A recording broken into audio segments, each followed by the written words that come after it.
Hey guys, Min here. Welcome back to Your Own Fitness. Today we're going to talk about the Levator Scapula, a interesting muscle, not something you necessarily would want to train much outside of maybe physio or prehab reasons, but many people struggle with tightness or injuries in this muscle group.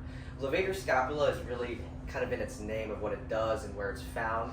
Scapula is our shoulder blade, and it attaches to the top of it and runs up the side and the back of our neck and attaches to several points in our cervical spine and basically causes our shoulder blades to elevate, which is the levator portion of it. It has some other functions too, such as lateral flexion, where my head will tilt side to side, and will also lift my head into extension.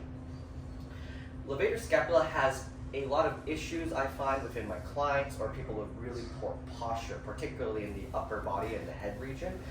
When you have something like upper cross syndrome, where your head's protruded forward and you have this elevation of the scapula, people will usually find they have very tight levator scapula, usually along with tight trapezius muscles, which is our extensors of our necks. This is due to the fact that my head is so far forward that the muscles back here have to work overtime to keep my head in place. So typically speaking, I don't train my levator too much outside of trying to get it mobilized and loosened so people can have a more natural shoulder posture away from upper cross and closer to neutral position. You can strengthen it, however, though, to prevent fatigue or workplace-related injuries. If you say sit in front of a computer a lot and you have a weak levator and you're there for several hours, if it's not very strong or has good endurance, it will wear out quicker and you'll feel fatigue and neck pain. It's going to burn. If you give it a little bit of strengthening, you can prevent some of that fatigue you get due to workplace-related issues. Not to mention if you have sports or a situation where you have to have a lot of neck resistance.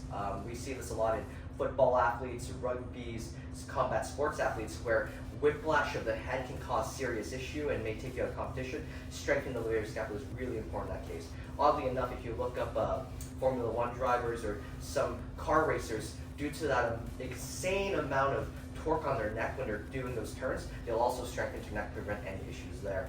Exercises I really like for my levator scapula are very simple compound exercises.